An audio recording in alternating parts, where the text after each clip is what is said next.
Bonjour à toutes et à tous, soyez les bienvenus pour votre journal du lundi 22 décembre. Un point sur votre météo de demain d'abord. Le ciel sera dégagé toute la journée en Indre-et-Loire. Côté Loire-et-Cher, en revanche, la pluie est attendue. La température minimale sur nos deux départements sera de 4 degrés et la maximale de 9. À la une, comment appliquer le changement de mode de scrutin? La règle est désormais la même pour toutes les communes, y compris celles de moins de 1000 habitants. Les listes présentées doivent par exemple être paritaires, une difficulté pour certains villages qui peinent à motiver les candidats. Nous nous rendrons ensuite à Descartes où un enfant du pays était en visite ce week-end. Laurent Mauvignier, dernier prix Goncourt, est allé à la rencontre de ses lecteurs. Des lecteurs qui ont pu faire signer leur exemplaire de La Maison Vide, récit de la jeunesse de l'auteur dans la commune. Et puis, nous débuterons notre série de la semaine intitulée Saveurs locales en fête. Caviar de Sologne, truffes ou encore pâtisserie, nous vous emmènerons à la découverte des produits locaux idéaux pour nos tables ces prochains jours. Aujourd'hui, zoom sur la poire tapée de Rivarennes. Mais d'abord, en mai dernier, le mode de scrutin a changé pour les communes de moins de 1000 habitants. La règle est désormais la même pour tous. Plus de possibilité de rayer le nom de certains candidats et de les remplacer par d'autres, mais également obligation de parité sur les listes présentées.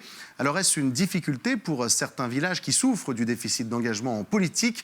Reportage chez deux mauvais élèves de Loire-et-Cher. Hélène Chaplet s'est rendue dans les communes d'Amblois et de Pré. Amblois, 192 habitants, une femme, élue maire depuis septembre 2020. Avec elle pour constituer le conseil municipal, 8 autres élus, uniquement des hommes. Donc voici la liste de mon conseil municipal de la commune d'Amblois, avec que des hommes à mes côtés pour former cette belle équipe de la commune. Pour les prochaines élections municipales, la parité sera là et nous ferons équipe avec 6 femmes et 6 hommes. Pour constituer sa nouvelle liste, Madame le maire a dû trouver des femmes volontaires. 5 des élus actuels repartaient avec elle. Il fallait donc 7 nouveaux candidats, dont 6 femmes. Le poste de premier adjoint est déjà réservé à un homme qui a l'expérience du mandat précédent. Mais la place du deuxième adjoint sera bien attribuée à une femme qui n'a jamais siégé. Nous avons organisé 2 matinées citoyennes par an et j'ai regardé tout simplement les femmes qui se présentaient et qui sont venues travailler avec nous sur la commune et qui ont œuvré pour cette commune et j'ai pensé qu'elles pouvaient éventuellement avoir envie de s'investir à mes côtés. Et tout a été validé, les cases sont cochées et ma liste est prête. Pas de difficulté donc du côté d'Amblois, pas plus qu'après, à 15 km de là. Dans cette commune de 300 habitants, pas une seule femme élue actuellement. Mais c'est en passe de changer. Si la liste du maire sortant Éric Gouget est choisie par les électeurs, Audrey, co-gérante d'un garage automobile, serait propulsée deuxième adjointe. Une toute nouvelle expérience pour cette maman de 37 ans. Ce qui me faisait peur dans un premier temps, c'était le temps à consacrer à la commune et aux gens de la commune. Mais effectivement, je pense que j'en suis capable, donc on va essayer. Je suis en deuxième position, donc ce qui va me permettre effectivement d'apprendre les termes dans une mairie, le fonctionnement d'une mairie, et d'avoir d'autres gens au-dessus aussi pour me conseiller et m'aiguiller en cas de difficulté. Même si l'élection n'a pas encore eu lieu, dès que possible, monsieur le maire transmet un peu de son savoir à Audrey pour qu'elle commence à comprendre les rouages d'une municipalité. Si le maire sortant est à nouveau désigné par les urnes, il devra former 5 nouvelles élus et ça c'est inédit. Aux dernières élections, j'allais voir des futures candidates et je suis revenu avec les maris. Donc je me suis retrouvé avec 11 conseillers et c'est gérable, hein, c'est très bien. Hein. Mais là, c'est vrai qu'il fallait faire la parité homme-femme et ça va donner des nouvelles idées, ça va changer un peu. Et puis les discussions vont être assez âpres en réunion de conseil. La date limite du dépôt des candidatures pour le premier tour des élections municipales est fixée au 26 février. Désormais, toutes les listes présenteront une alternance de candidats hommes et femmes. La fontaine de la gare de Tours bientôt retirée.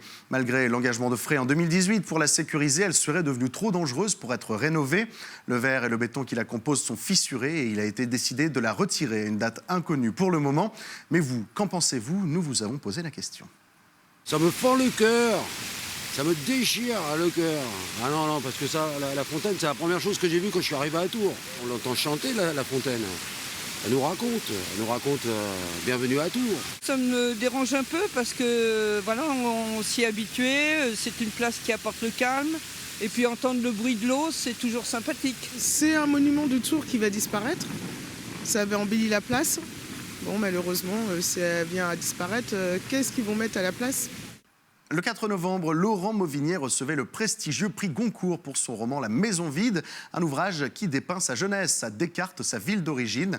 Ce week-end, l'enfant du pays est revenu sur ses terres après avoir visité son ancien collège et assisté aux vœux de la mairie vendredi soir. Il donnait samedi une séance de dédicace qui a attiré les foules. Gabriel Ziard était sur place.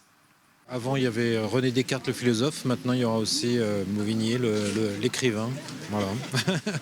Une nouvelle célébrité pour la petite ville de Descartes. Nombreux sont ceux qui sont venus rencontrer Laurent Mauvigné, enfant du pays, mais surtout auteur du dernier prix Goncourt. Son roman, La Maison vide, est sur toutes les lèvres en ce samedi après-midi. Mais tous les visiteurs ont-ils lu son dernier livre ? Et non. Par contre, à la radio, j'ai entendu plusieurs interviews et résumés de son livre. Et avant qu'il ait le prix Goncourt, déjà, j'avais envie de lire ce livre. Pas du tout. Je fais vraiment la commission. Vous voyez, j'en ai même 2. J'en ai un pour mon épouse et un pour ma belle-mère. J'ai lu aucun livre de lui pour l'instant. Donc je suis impatient de découvrir. J'avais commencé néanmoins à apprendre à finir. Si certains en ont profité pour venir se faire dédicacer leur roman, pour d'autres, cette rencontre avec l'écrivain était surtout l'occasion d'échanger, de quoi faire ressurgir de vieux souvenirs chez cet ancien Descartois. Ah bah là je suis là. Là je suis là. Ah ouais, puis je me souviens. Ah mais alors ça c'est extraordinaire. Et les notes. On va regarder les notes. Oh là, je préfère pas voir ça. Je préfère pas les voir. Tout au long de l'après-midi, la file d'attente est restée ininterrompue devant la maison de la presse. Une bonne nouvelle pour la libraire qui a vu les ventes s'enchaîner au fil des heures. Une librairie qui fonctionne très bien, il nous a bien aidés là, il faut dire, il nous a mis un petit coup de pouce. Et hier j'avais vendu 330 livres, et puis là aujourd'hui on va taper sur les 500 quoi, voilà, c'est ça. Donc c'est vrai que pour une petite commune comme Descartes, c'est très bien, on est très contents. Les signatures se sont enchaînées pendant près de 3 heures pour l'écrivain lauréat. Face à un tel engouement et malgré une attente de plusieurs heures, tous n'ont pas pu repartir avec le précieux autographe. La Fondation du patrimoine vole au secours du château de Chambord. L'organisme va apporter 1 380 000 € pour les travaux de l'aile François Ier. Une somme qui s'ajoute aux 300 000 € déjà collectés auprès de particuliers. Un bon point, mais qui ne reste pas suffisant puisque cette rénovation requiert un budget total de 37 millions d'euros. Un mot de sport à présent, le Tour Volleyball s'est imposé 3-7 à 1 à 7 à l'issue de cette 12e journée de Marmara Spike League. Les Tourangeaux, champions de France en titre, sont désormais ex-aequo au classement avec Tourcoing à la première place.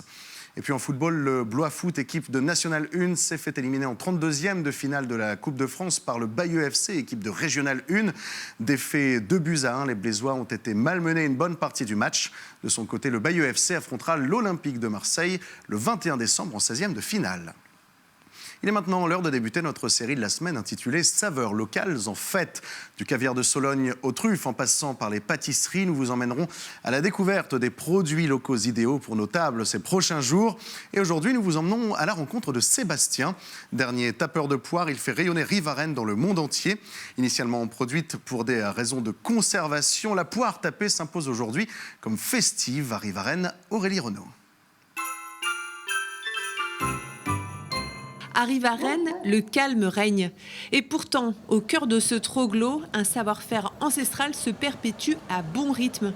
Après 3 jours de séchage, les poires cultivées par Sébastien sont tapées, comme on le faisait autrefois. Un passage sous la platissoire suffit pour que l'air soit chassé du fruit. Ainsi transformée, la poire ne pourrit plus, un atout précieux pour les mariniers. Et ce produit, cette poire tapée, là, elle était destinée pour les marins, pour embarquer sur les bateaux, pour lutter contre ce fameux scorbut qui décimait tous les équipages. Ils s'étaient rendus compte qu'en embarquant un minimum de fruits sur les bateaux, ils arrivaient à mieux gérer ce scorbut parce que la poire, là, elle était juste déshydratée. Les vitamines étaient préservées, elle n'était pas cuite. Aujourd'hui, pour réhydrater les poires tapées, Sébastien utilise des vins locaux. Ici, du chenin pour une préparation qui servira à faire des rillettes à la poire tapée et au Vouvray. Le fruit peut aussi rester sucré, hydraté dans du gamay, il sublimera les desserts. On ouvre le pot, une poire, dans une petite coupe, un peu de jus, boule de glace vanille, terminé, il n'y a pas à aller plus loin. Ça se marie très bien. Aujourd'hui, on retrouve les poires tapées dans les épiceries fines. Elles sont également vendues en ligne et partent parfois au bout du monde. C'est souvent le cuisinier d'une ambassade qui veut faire quelque chose d'un petit peu qui sort un peu de l'ordinaire. Alors des fois l'ambassade du Japon qui nous appelle pour faire un repas à la poire tapée, ou on en a aussi livré en Finlande ou au Luxembourg ou au Canada. Enfin, le conseil culinaire de Sébastien pour les fêtes, pourquoi ne pas remplacer la confiture d'oignon à côté de votre foie gras par une jolie poire tapée? Et pour les amateurs de poire tapée, rendez-vous demain pour la 34e édition du marché fermier de Noël. Ça se passe à la Chambre d'agriculture d'Indre-et-Loire de 9h à 16h. Voilà, c'est la fin de ce journal. Merci à vous de nous avoir suivis. Rendez-vous demain pour une nouvelle édition. En attendant, on vous laisse avec ces images de l'Opéra populaire de Tours qui proposait hier 2 représentations au Vinci. Un orchestre, une maîtrise et une chorale qui ont fait salle comble. Passez une excellente soirée sur Val de Loire TV. À demain.